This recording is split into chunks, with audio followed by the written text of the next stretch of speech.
Salutations and welcome back to Let's Play Tales of Phantasia. This is Edgar. In the previous installment, we had our royal seal stolen by a little prick of a fairy, but we have recovered it, and we also got more booming claffs bling in the form of the moon spirit Luna, who was residing at the top of a tower with all sorts of questionable music. So, now that we have our royal seal back, we are free to enter Midgard Fortress, and meet with Edward Morrison.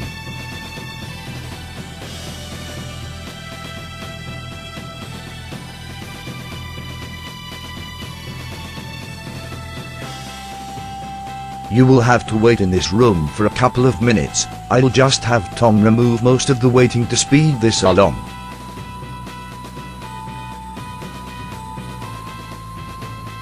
We have been reunited with Edward Morrison, and now we meet a new face with a very spiky looking haircut. This is Lyson. Lyson introduces himself as the king's advisor, but for all intensive purposes he will serve as the general of Midgard's forces. At this point in the game, Archie will begin to question the motives of Chaos. Why exactly does he want to be at war with Midgard? You could make the standard villain cookie cutter excuse and say that he just wants to watch the world burn, but Archie isn't buying it. She ponders what method there is behind Chaos's madness.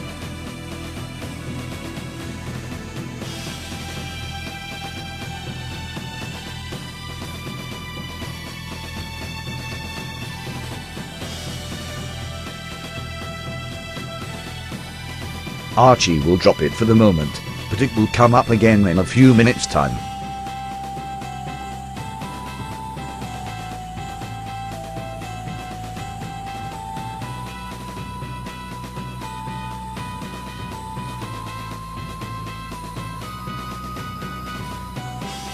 Now we are off to meet the King of Midgard, who looks just like the King of Valhalla, because the developers are lazy.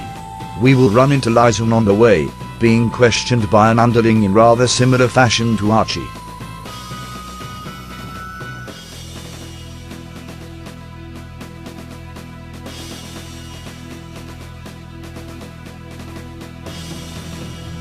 If you put 2 and 2 together from that eavesdropping, you can figure out that Chaos ordered Midgard to do something, and Midgard failed to do it, and that is Chaos's motivation for war. And now meet King Wilhelm II, who looks completely identical to the King of Valhalla. Notice that there is only one throne, meaning Midgard only has a king, and no queen to speak of. Poor King Wilhelm II, forever alone. Since the elves are kind of pricks, and are remaining completely secluded, failing to offer any sort of assistance to Midgard's plight, King Wilhelm will say he's happy that you're magic users, and of course he means Claff and Archie. But it's not like Midgard is completely helpless against Chaos and his army. After all, Edward Morrison is standing right over there, and in addition to that, Midgard has a powerful weapon we are about to learn of. And now we will learn of Midgard's ace in the hole, the Mist-Tech cannon.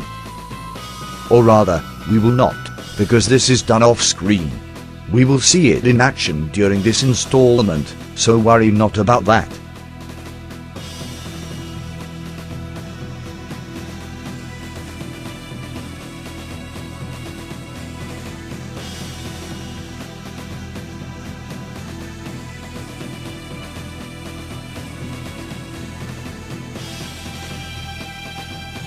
Lyson will take his leave, so just follow him up the stairs, then head to the right and south to exit the fortress.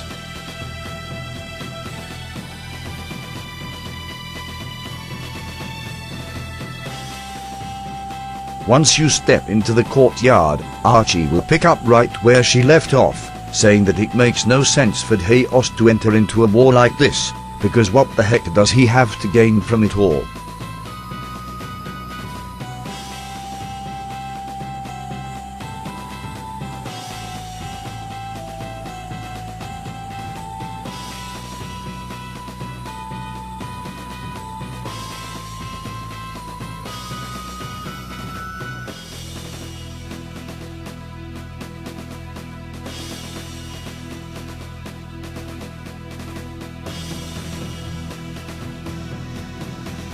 You might remember Hamel, it's where we met Archie, possessed by the spirit of Leah Scarlet. Hamel was destroyed by Demetel, but at the time Demetel was possessed by Chaos, effectively meaning Chaos was behind it. Mint will tell Clis to shut up, but that doesn't change the fact that Chaos has been a giant blonde prick.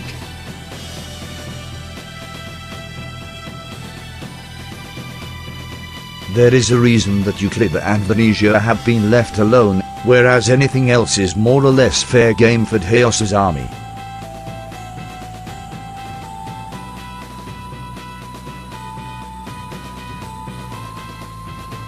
Archie will suggest someone who might have the answers they need, her father Bart. She has another excuse for wanting to visit Bart, but I'll let that play out all by itself.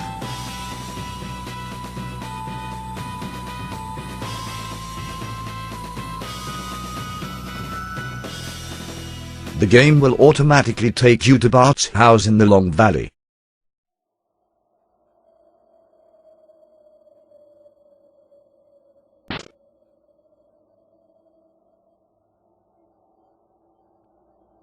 Bart has some serious explaining to do.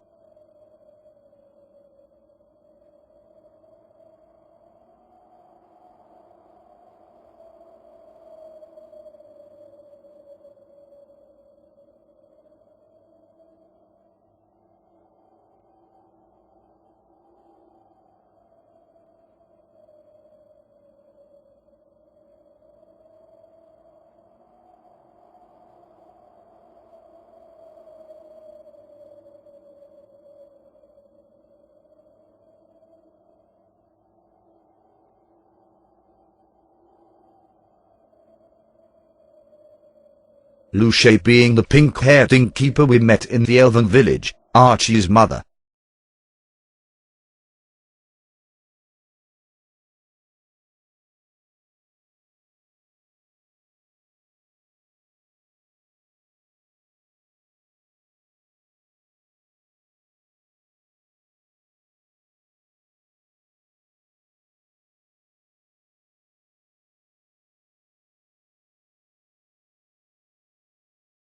Hey look, it's an arrogant elf. I've never seen one of those before. So basically, Bart has had to raise Archie all by himself, because the elves are giant racist and arrogant fuckwits.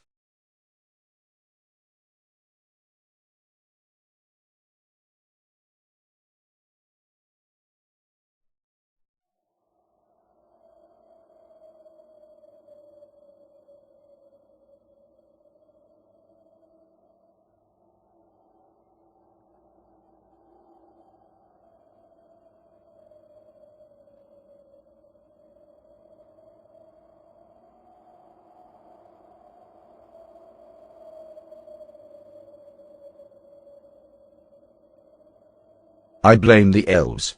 I will always blame the elves. Never trust an elf.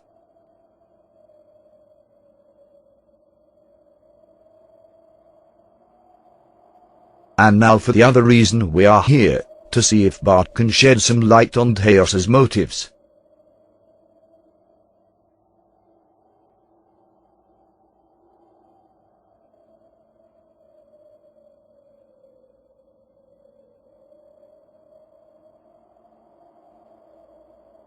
The pieces are starting to fall into place. Based on that and based on the eavesdropping we did on Lysen, Chaos really does not like the idea of the Mistech cannon, and wants everyone involved with it dead.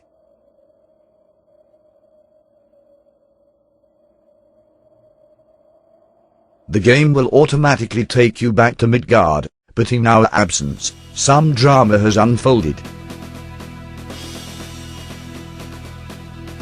If you rush over there and talk to one of the guards, you'll learn that there is a demon in the courtyard holding a child hostage. Edward Morrison is already on the case. Let's go see what happens.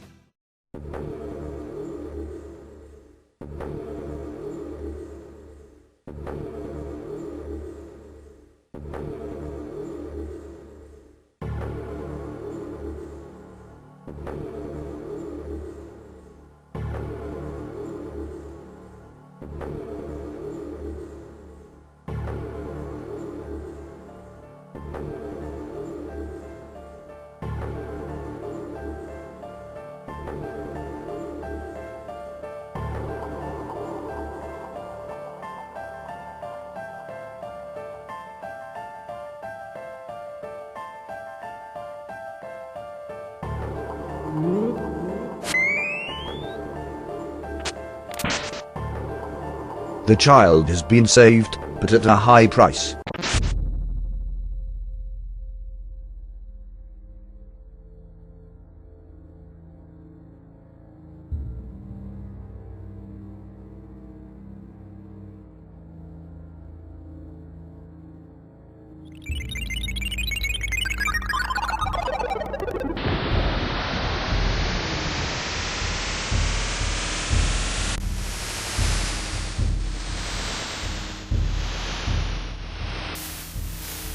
With Edward Morrison's death, the timeline has been totally altered.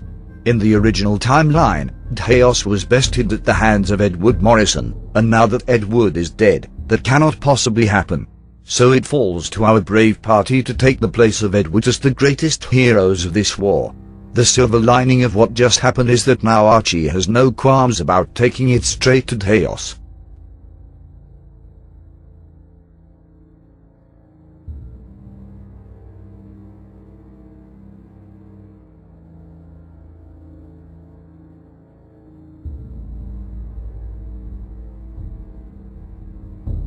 And now, a strategy meeting inside the castle.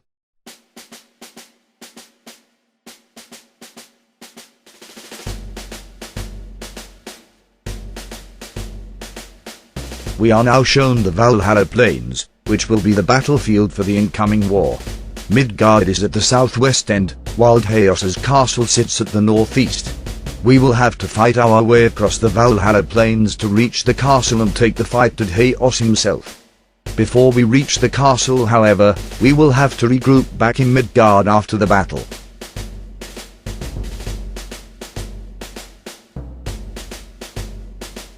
As you can see, the Valhalla plains are quite expansive. It will function as a maze of sorts, and hidden somewhere in there is an NPC who can teach you a combined art. It's not as good as Mecha Blade, and we can get it later in the game, so I'm not going to go out of my way to do so.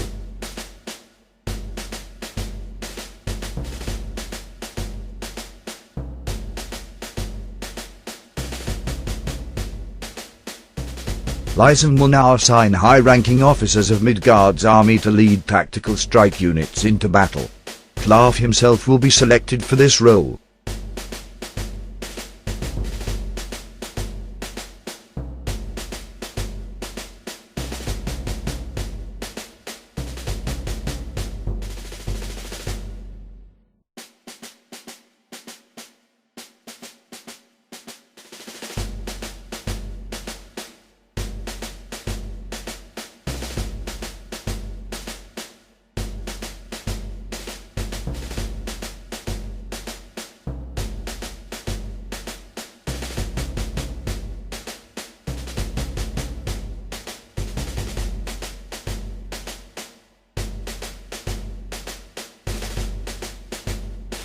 Klaf is going to remain here, and the poor bugger will be up all night planning strategy with the other captains and Lysen. Thanks to Klaf, we can sleep at the inn completely free of charge, and you will need to do so to advance the plot. Before we head to the inn, let's take a short trip into town and stock up on items.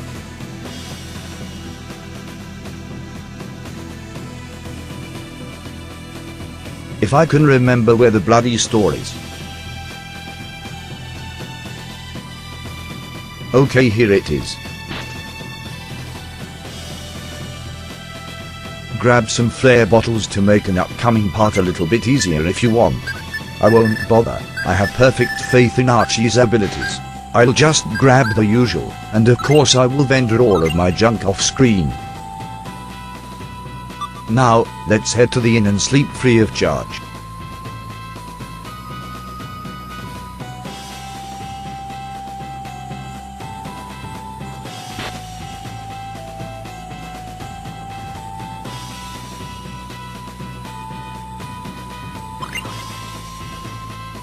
After you sleep at the inn, simply return to Midgard Fortress and head back to where you left Klaf.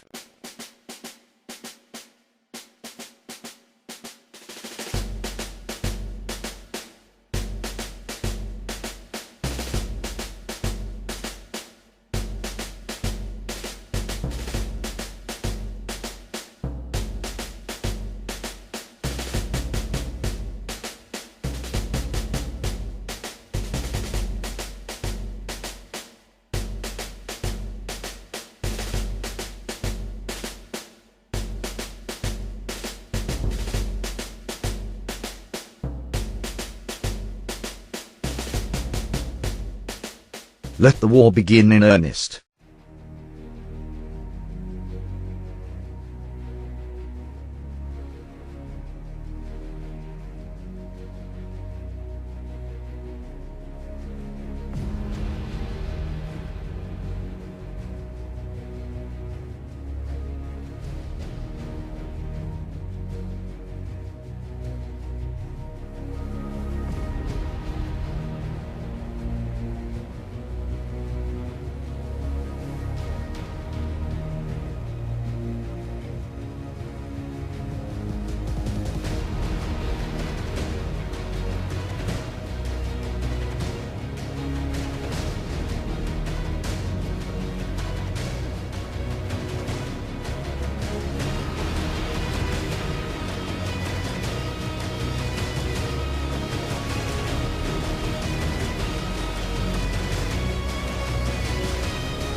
You will find yourself on the Valhalla plains themselves, assembled in front of Lysen.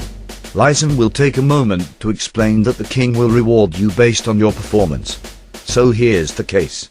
As you fight your way across the Valhalla plains, the game will actively cycle between day and night. This does not affect combat, this simply affects what happens after the battle. If you can make it to the boss and defeat him within the first day, which is rather hard to do, the king will reward you with 50,000 gold for your efforts. If you take over 5 days, there will be a group of NPC characters already at the boss engaging him in battle, but they won't actually affect the fight. Taking 2 days or more will also result in the king rewarding you with 10,000 gold instead of 50,000, so try to avoid fighting until you reach the boss if you want that money. Now, as for the members of Dheos's army, you will encounter some slightly more powerful basilisks, which are the most dangerous thing out here, and a whole bunch of enemies you have already seen. There are no random battles in the Valhalla plains. Getting into a fight involves running into one of the floating groups that represent the enemies. Some of them will slowly float about at random, while some will remain stationary until you get too close.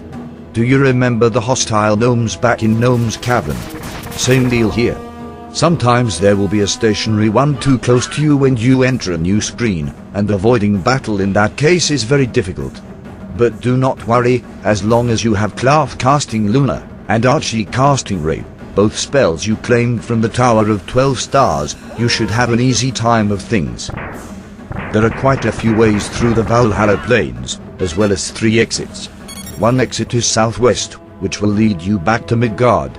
There is also a northwest exit, which will take you to an area we have not yet seen, but there's no reason for us to travel there just yet. The final exit, which is the one we are interested in, is to the northeast. It's not hard to find, just keep moving right and up as you cross the Valhalla plains to find it. As you can see, it's starting to get dark. Remember, if you can make it to the boss and kill him before morning, you will receive 40,000 more gold from the King of Midgard.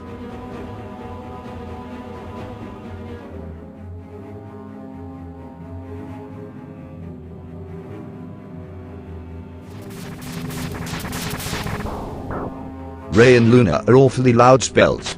I will see if I can get Tom to turn them down for you viewers. Night has fallen already. I don't think we are going to make it in the first day.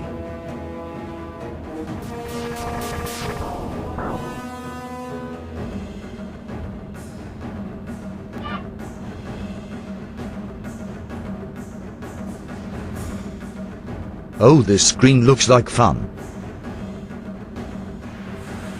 By the way, if you're not familiar with manually casting spells for party members who are not Klesk, I suggest you take some time to practice it during this battle. You're going to need to know how to do so for what's coming after we beat the boss.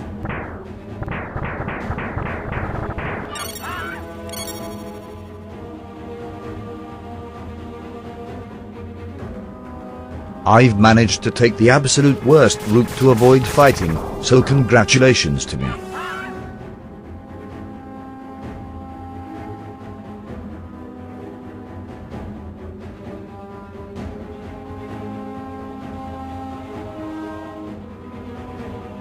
Oh, come the fuck on. That's like 5 times now that there's been a stationary prick waiting to jump me. After a battle, if you do not move, randomly moving enemies will be unable to initiate battle with you, which is kind of neat.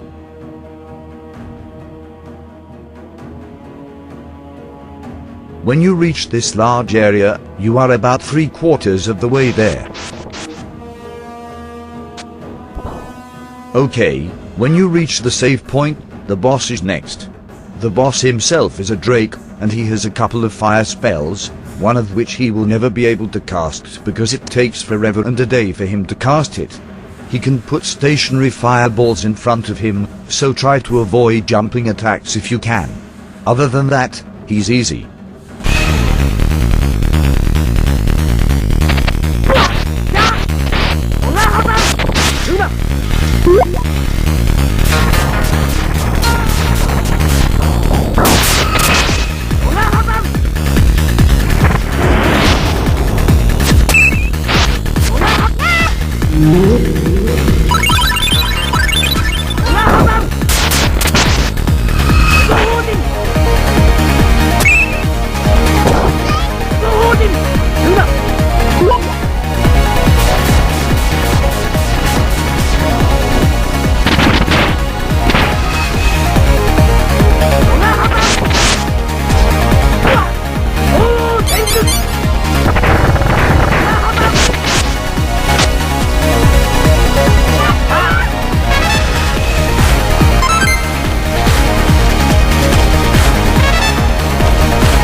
Kind of a disappointing boss really, but don't worry, he will have the last hurrah. The game will return you to Midgard Fortress automatically after the fight. Okay, never mind, it returns you to the Midgard entrance. The wrong entrance, for that matter. Anyway, this is very important. The mystical rune we have had on mint for most of the game. Unequip it right now and give it to Archie, or the next part is going to be far more difficult than it reasonably should be. If you have a spare black onyx, equip her with that as well, just to be on the safe side. Also, go into tactics, and set Archie to the don't cast spells option. You will want to be doing it manually. You need to make these preparations because you will only have Klus and Archie for what's coming next. At any rate, head to the inn to recover your HP and TP before you head into the fortress and talk to the king. You are going to bloody need it. After this, go talk to the king. We were too slow, so we only get 10,000 gold. On the bright side, we managed to gain the Fury Slash ability for Klus after that battle. Fury Slash does not need to be mastered, and is a short-range attack that hits very hard, but also very slow. It has extreme range, so I am going to put it to specific use later in the game. Incoming plot.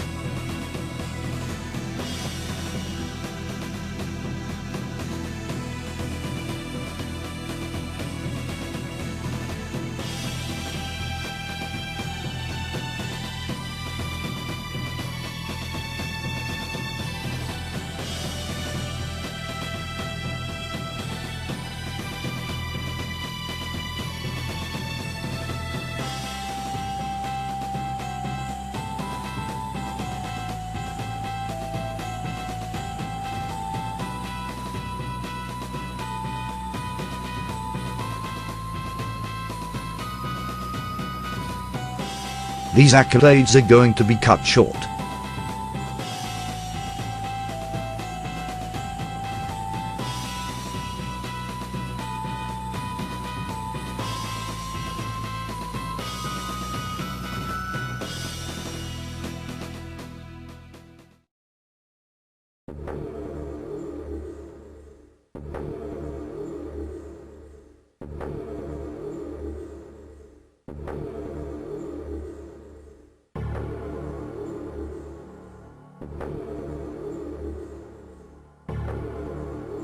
Chaos's air force is now approaching, and we have no way to head into the sky to fight them.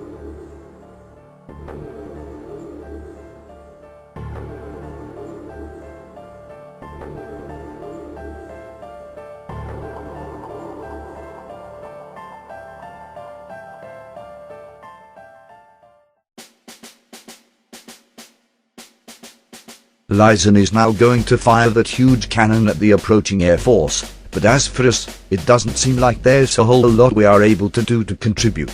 That's about to change. Take a moment to set Archie up if you have not already done so. After that, head outside to the fortress courtyard. Do you recall how Klis heard a voice back in Alvanista? Well, that same voice will speak to him again, saying that Gungnir is not his to wield.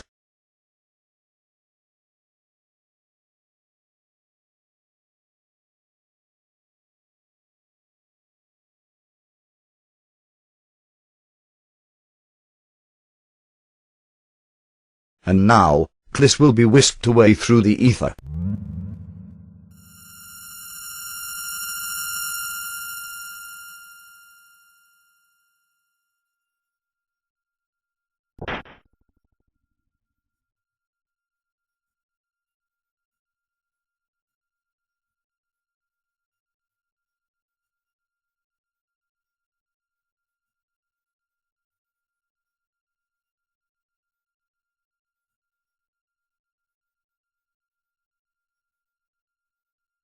You will now have Klis all by himself in a strange location. We will be back to this location later in the game, but for the moment, simply head north to find a Valkyrie.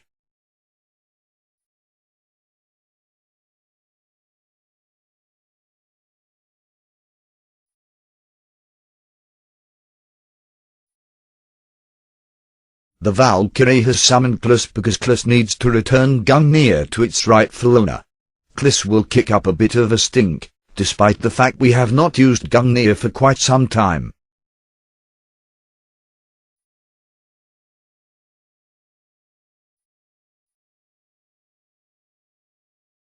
The Valkyrie will offer something in exchange for Gungnir, and Klis will get a brilliant idea.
Klis will return, and the group will quickly rush over to him. For those blind viewers, we now have a Pegasus with us, so we will be able to take to the sky to fight the enemies the cannon did not obliterate. However, only a single person is able to ride the Pegasus, so it looks like this is going to be a Klis solo. The Pegasus will grant Archie his powers of flight, so you will be up against the enemies in the sky with only Klis and Archie. This means no mint, so you need to be on point with your healing items.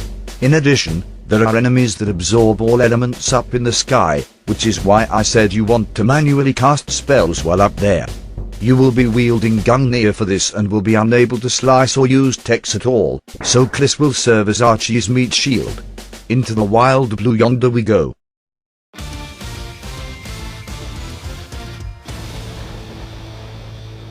The first encounter will be two Vultures. Thunderblade them to death, but expect Klis to be poisoned. The Vultures hit rather hard, so do not let them get close to Archie.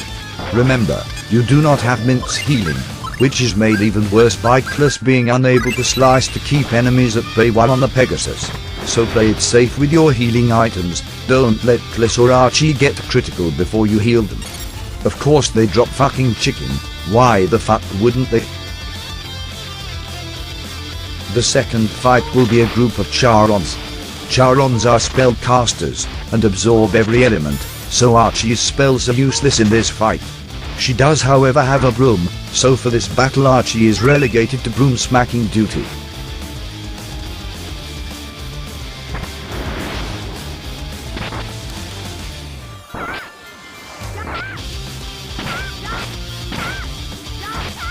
Funnily enough, you are going to be relying on Archie's melee attacks against the Charons.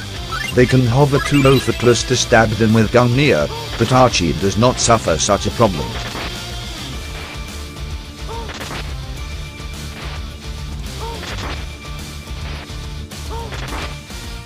Charons do have a melee attack, but it hits like a wet noodle.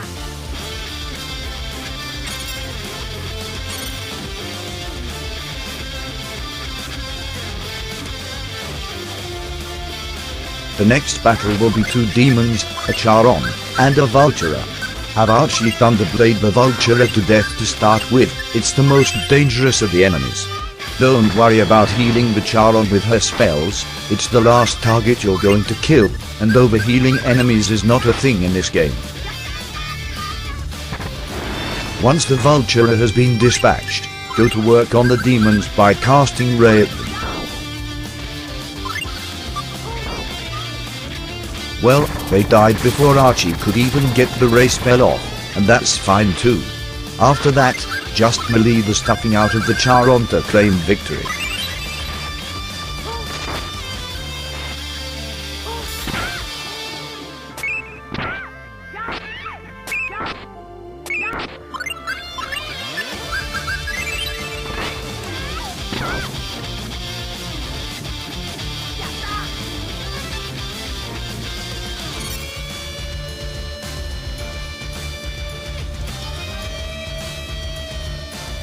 The last battle before the boss will be 3 demons. Just slay them to death, but make sure you enter the boss encounter healthy. Do you remember the Drake from the Valhalla plains? He's back, and this time he's brought 2 demons and a Charon with him, and you haven't got Mint to heal you, so he's much more difficult here. He has all the same abilities he did on the ground, so watch out for those stationary fireballs. I suggest you take out the Charon last.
Granted, riding on the Pegasus is a novelty, but I am glad it's over and done with. Having Cliss unable to do any of his fancy shit is very annoying.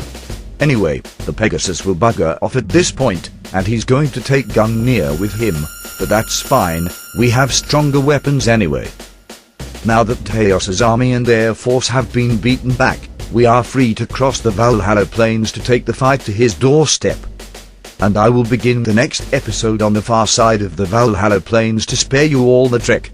To get there, just take the same directions you took to reach the Drake boss, and then head east. You will be back on the world map at the far end of the Valhalla plains. There is one last thing before we head out. Lizen is going to give us something that belonged to Edward Morrison.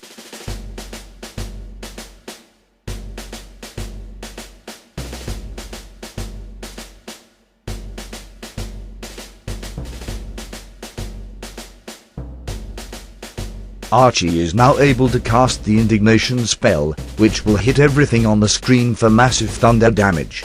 It's quite powerful, but nowhere near the strongest spell in the game. That said, it will be invaluable to us before long. The party will make their plans to move on Taeos's castle, and I will wrap this episode up. This has been Edgar, and as always, thank you for your patronage.